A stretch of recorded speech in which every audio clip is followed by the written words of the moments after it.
耶利米书第1章第4节到第10节。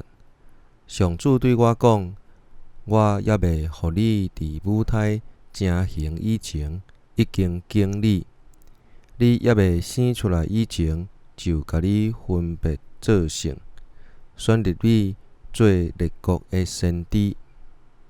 我应讲：至高的上主，你知，我还少年，搁含慢讲话。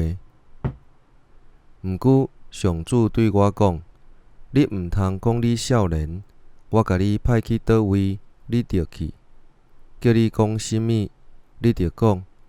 你毋免惊因，因为我甲你同在，要保护你。